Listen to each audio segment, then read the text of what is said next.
Welcome back to All About Winning Daily Fantasy Sports. My name is Ty Patton. I want to take a second and thank all of you that have become subscribers and or loyal viewers, which has helped this channel grow beyond my initial expectations this year.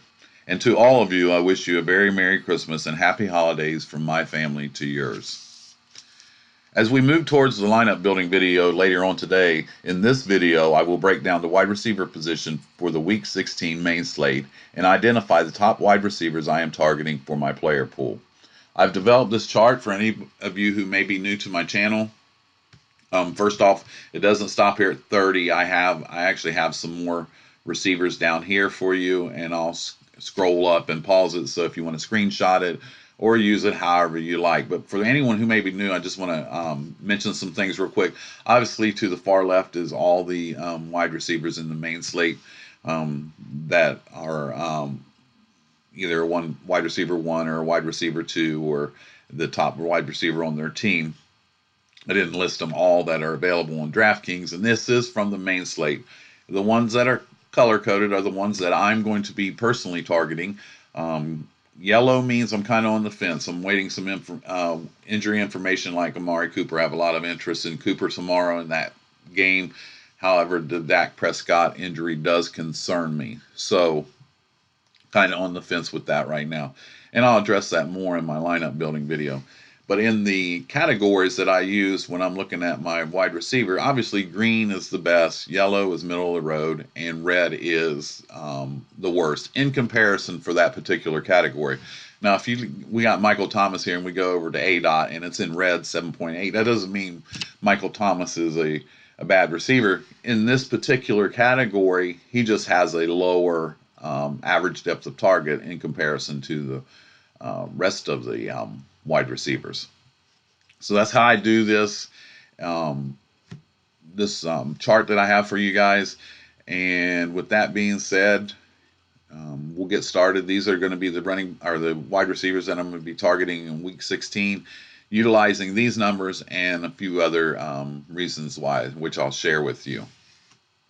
So first up, and I also want to mention that in my quarterback video, if you had a chance to view that, I always like to have at least one target, whether it be a wide receiver or tight end, with my quarterbacks. So if you've seen that video, some of these I definitely have a target for all of them. The only quarterback that I don't really feel that I have to have a target is Lamar Jackson, and I still like to get a tight end like Andrews or sometimes Hollywood Brown to go with Lamar Jackson, but he's the only one that I feel comfortable with running out there without a target, because he's actually a quarterback and a running back, 2 players for the price of 1. So just keep that in mind, and I'll mention it as we go along. But these are my top wide receivers that I'm going to be targeting in Week 16. Obviously, Michael Thomas, his salary is $9,300. He's getting 11.4 targets per game, scoring 25.9 fantasy points per game. Tennessee has a DVP of 19 versus the wide receiver position this year. They're giving up 36.7 fantasy points per game to the wide receiver.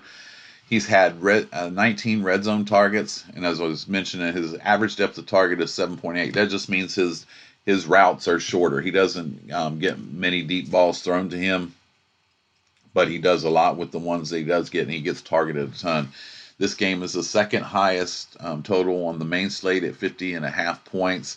I have a lot of interest in him. The only thing I really don't like about it, obviously, is his salary, $9,300. Now we're inching up towards Christian McCaffrey type salary, which sometimes you can justify with McCaffrey, one, because of the floor that he offers. Now, Thomas obviously offers a decent floor, but McCaffrey is 2 players in 1. He's a running back and wide receiver. With Thomas, there's other mouths to feed on this team. He does get a huge amount of targets, but I feel like he is game script dependent, meaning if they get a lead, if there's lots of things that can negatively affect him. A New Orleans defensive touchdown, coupled with a couple rushing touchdowns, some of their gadget plays, the tasting, all those things can negatively affect Thomas. and we need 28 points just to get low value at 9,300. He's going to get the targets. We do need Tennessee to push back and score in this game to make him more viable. There's one thing that I feel is could affect his targets in a positive way.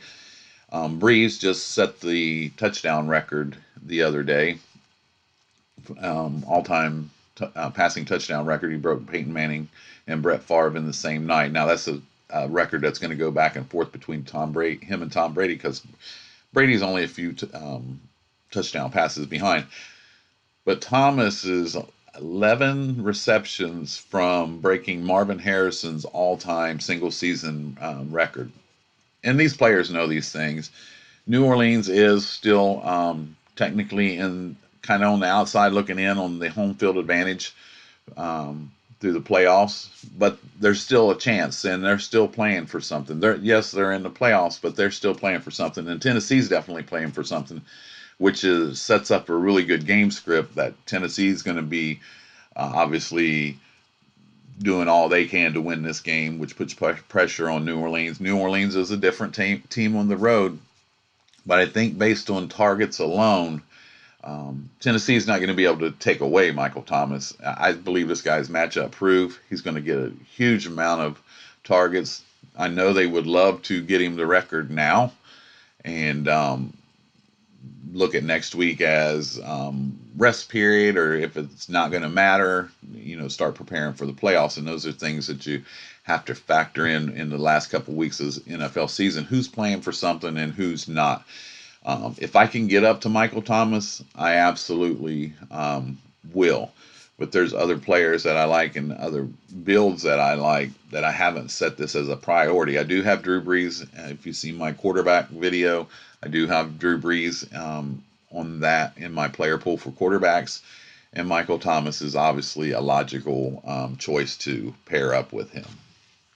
Next up is Julio, and a couple other things about Thomas. Tennessee's allowing 179.6 yards per game to the wide receiver position in the last 9 games, and he has had at least 8 targets in the last 3 games. So he's going to get probably the double-digit targets this week, and I know they want to get him that record and probably put it to ease this weekend.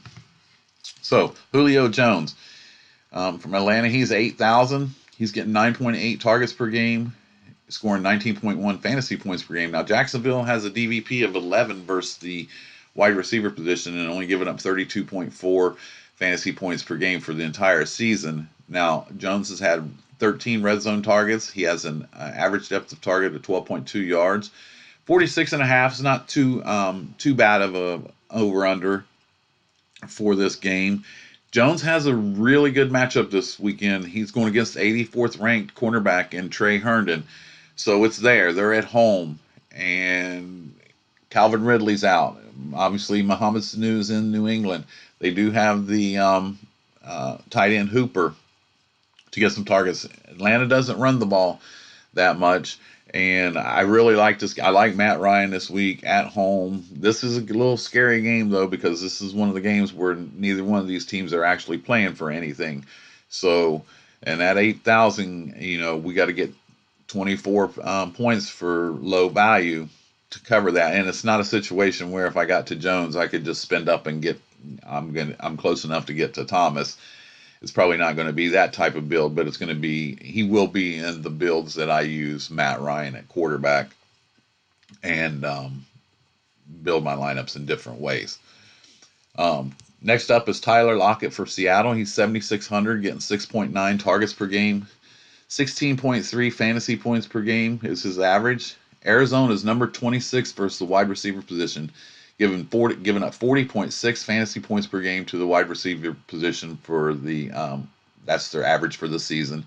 He's had 19 red zone targets. He has an ADOT at 12.4. It's the highest total on the board. It scares me at that price. Number one, in his 8 games versus Arizona, he has never scored more than 15 points versus Arizona in 8 contests. That scares me a little bit because at 7,600, 15 points doesn't pay that off. Not saying that he couldn't, but Seattle, some things you also have to factor in. Seattle wants to run the ball. They're at home. Arizona does play fast pace, which actually gives the other team more offensive plays too. I just feel like Seattle's going to lean on the run as much as possible.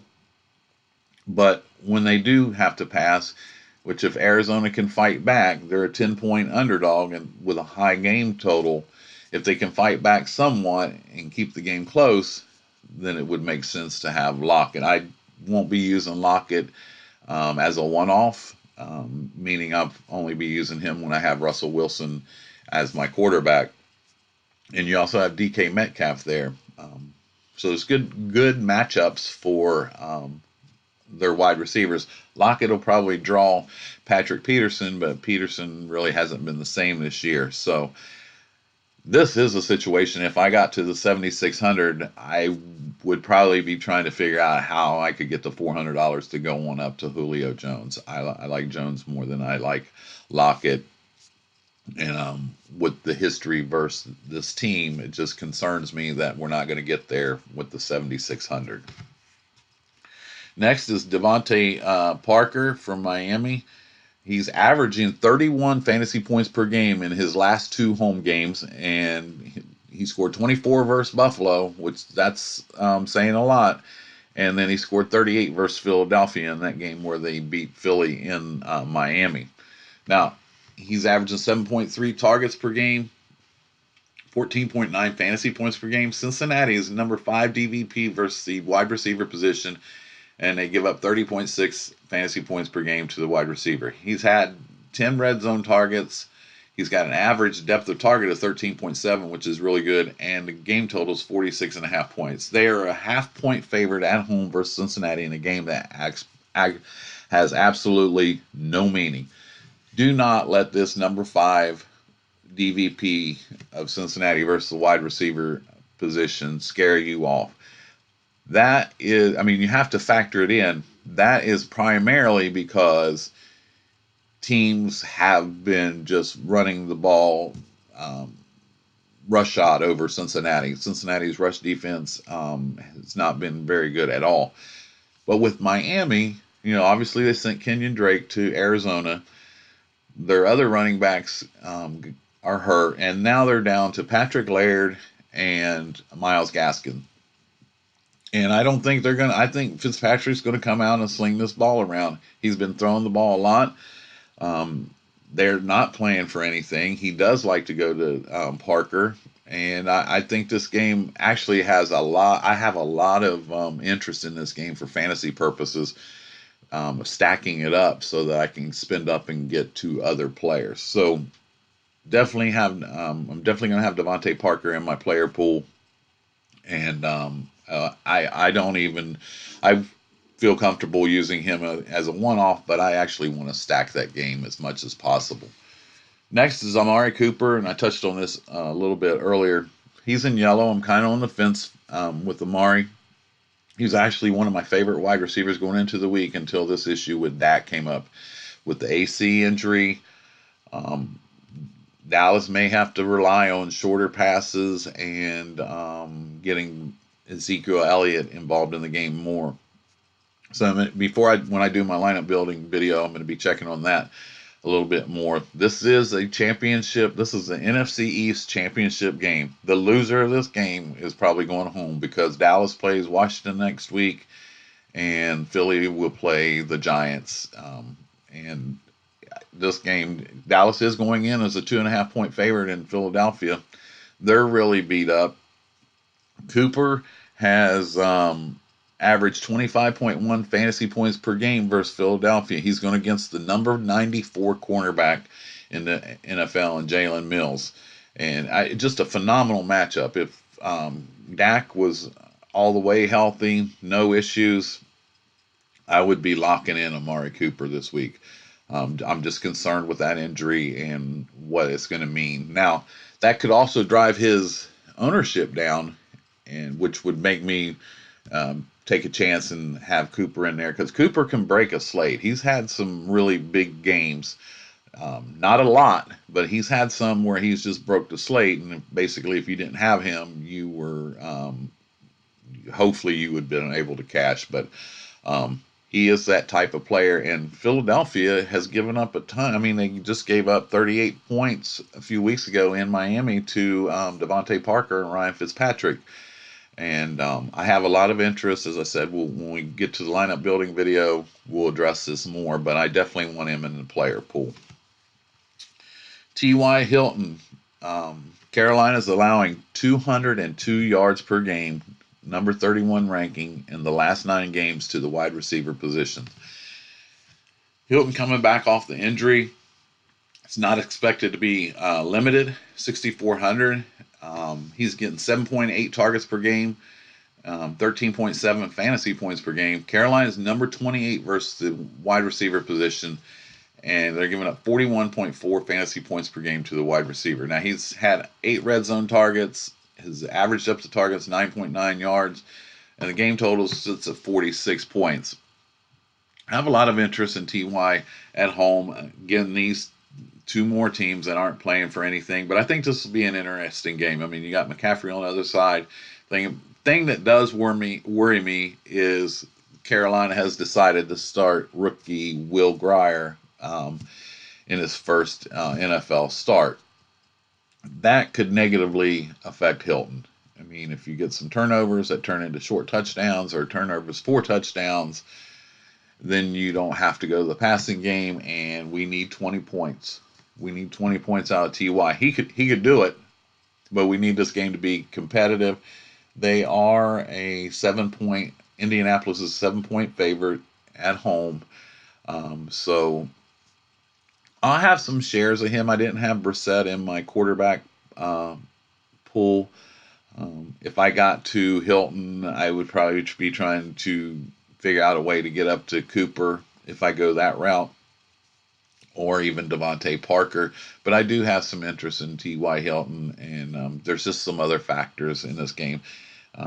Indianapolis does want to use Mack, but now that they've been eliminated from playoff contention, it's hard to tell what Frank Reich is going to do with his team as far as what Hilton's been banged up. How much does he really want to use him and put him, in jeopardy for next year? So those are things that, as I've mentioned a few times, teams that aren't playing for anything, especially in the last 2 weeks, you got to be really careful. I feel more comfortable if Hilton was in the 5,000 range, but I'll have some shares of him as a one-off where I can. Next is Keenan Allen from the Chargers. He's 6,300. He's getting 9.4 targets per game. He's averaging 16.6 fantasy points per game. Oakland's number 21 versus the wide receiver, giving up 37.8 fantasy points per game to the wide receiver. He's had 16 red zone targets. He has an average depth of target of 10.3 yards. The game total is 46. And he averages 22.28 fantasy points per game versus Oakland in his career. He's going against the number 87 cornerback in LaMarcus Joyner. And I think the Chargers, even though they're eliminated, they're going to come out, and I think Oakland's barely hanging on to, I don't know if they've officially been eliminated, which I'll check that before I do the lineup building video, check the playoff scenarios. If they are, they're on playoff life support. But Rivers likes to go to Allen, and Oakland's Josh Jacobs is out, so I see them trying to put the ball in the air. And this might just be a fun game.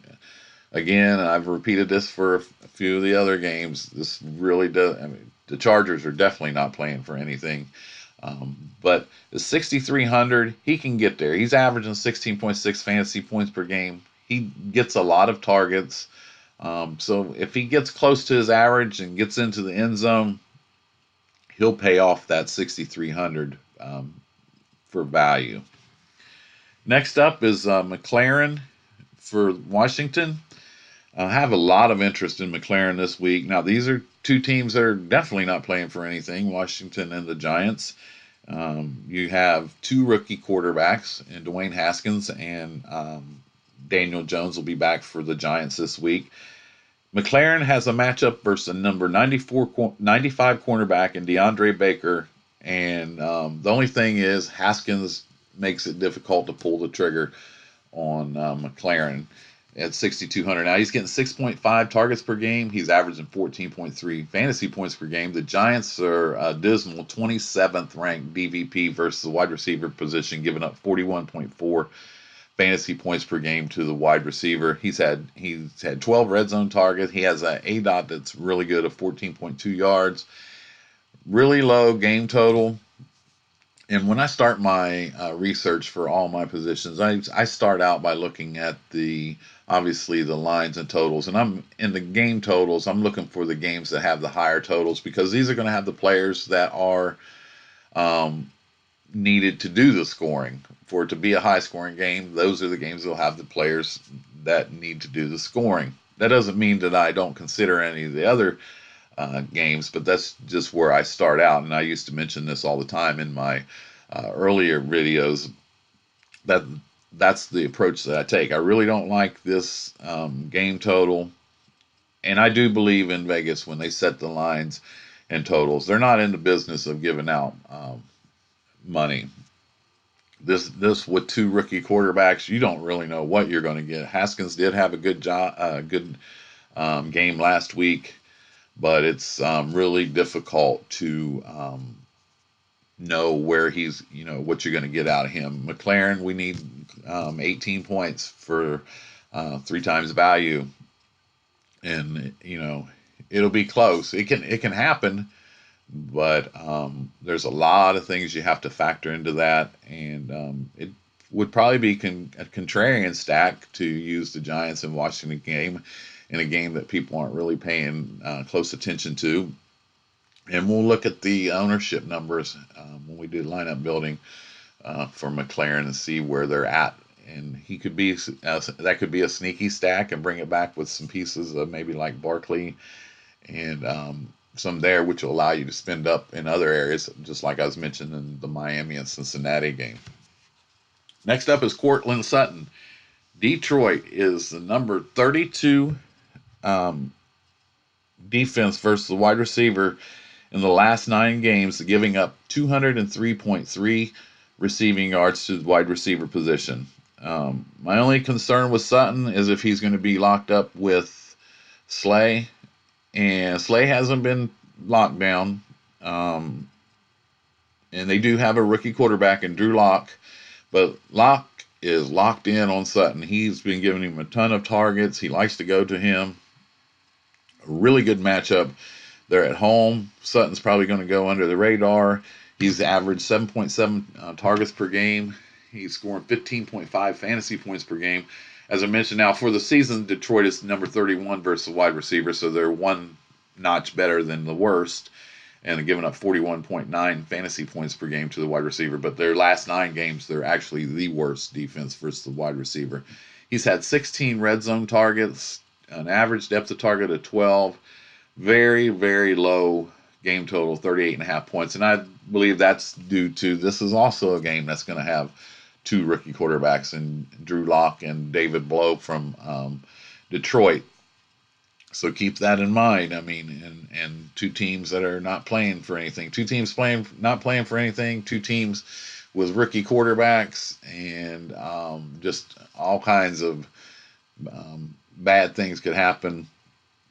But I will have some shares of Sutton, and because Locke, as I mentioned, is definitely targeting him a ton and trusts him, and I don't really fear using Sutton as a one-off at 6,200. I'm going to scroll up just a little bit so you guys can catch the bottom part of this chart. I only have one receiver down there that I'm actually going to target for my player pool. But dropping down, I have Tyler Boyd from Cincinnati. Boyd is 5,800. He's getting 8.9 targets per game, scoring 13.5 fantasy points per game. Miami has the number 29th ranked defense versus the wide receiver position for the season, and they're giving up 41.7 fantasy points per game to the wide receiver position. He's had 7 red zone targets. He has an ADOT of 7.3 yards, and over under on this game is 46.5 points. They're a half point underdog coming into Miami. Boyd got Andy Dalton back a few weeks ago. Now, Cincinnati has been leaning on Joe Mixon a lot. Mixon's had at least 19 carries in the last 3 games, so that takes away your what you have available as far as total plays.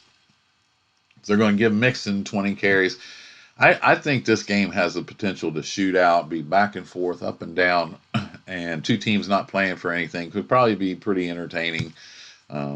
Cincinnati is probably headed towards the first overall pick, and neither one of these teams are, as I mentioned, are playing for anything. He's had at least 6 targets in his last 3 games. And Miami is allowing 179.2 yards to the wide receiver position in their last 9 games, which is a 26th ranking. So a little bit better than what their overall season record is. But I like Tyler Boyd. I really like him at that price. I'll be stacking this game up a lot of different ways so I can obviously spend up at other areas. And I like that price. There's some other wide receivers through here. Obviously, use this chart as you would like, and you know, the numbers as you want, and build your lineups as you want. I'm just showing you the ones I'm going to be using in my player pool, and I'll be sharing with you some manual built lineups as well as lineups using the player pool that I use with an optimizer when we get to lineup building video. But last and not least is John Ross from Cincinnati. He's only 4,200. He's the number 2 wide receiver there. He's getting 6.3 targets per game, 13.5 fantasy points per game. As I mentioned, the same thing for Boyd. Miami's 29 versus the wide receiver position, giving up 41.7 fantasy points per game to the wide receiver. He's only had 1 red zone target. He's been injured, and he averages 11.7 yards depth for target, 46.5 point game total. I have a lot of interest in Ross as not as a punt. I never punt any position. He could be really sneaky. This is the type of game where, as I mentioned, I think this game could potentially shoot out. I really don't think it's going to be 20-13 or anything like that. It's not a very low total. And using him as a pivot off of Tyler Boyd will probably have more higher ownership. Using Ross in those games where you're stacking up that game to get to other players just makes sense, and he does get a fair share, a market share of the targets for Cincinnati. So recapping the wide receivers that I'm going to be targeting in Week 16, and I tried to cut this down this week. I don't want to give you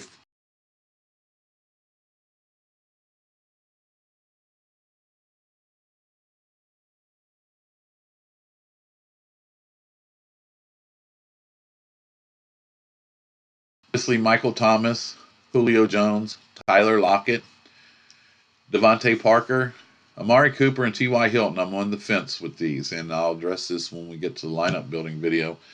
Keenan Allen from the Chargers, McLaren from Washington, Cortland Sutton from Denver, Tyler Boyd from Cincinnati, and John Ross from Cincinnati. So I want to thank you guys for joining me. I encourage you to please drop any opinions or comments that you may have below. Please share this video, like it, become a subscriber if you're not already a subscriber, and hit that notification bell so you get notified when my next video posts. There's going to be a few videos posting today. I'm going to be posting a showdown video next for tonight's Rams versus San Francisco game. I'm going to be posting the tight end defensive special teams video, and I'm going to be posting the lineup building video and getting all that done today as we head out to Grandpa's house tomorrow for Christmas with the kids. You can also follow me on Twitter at winningabout. On the games today, there's 3 games today. Houston and Tampa Bay is actually underway, and it's almost halftime. Houston has a 17-10 lead. 4:30 is Buffalo at New England, and the Rams visit San Francisco tonight in a game that has a lot of playoff implications. And as I mentioned, I'm going to be doing a showdown video next for that. So thanks again for joining me. And if you're doing anything with those games, obviously check the injury reports, and I'll mention that when I do my showdown video as well. Again, my name is Ty Patton. This is all about winning daily fantasy sports. Thanks again, and I'll see you real soon.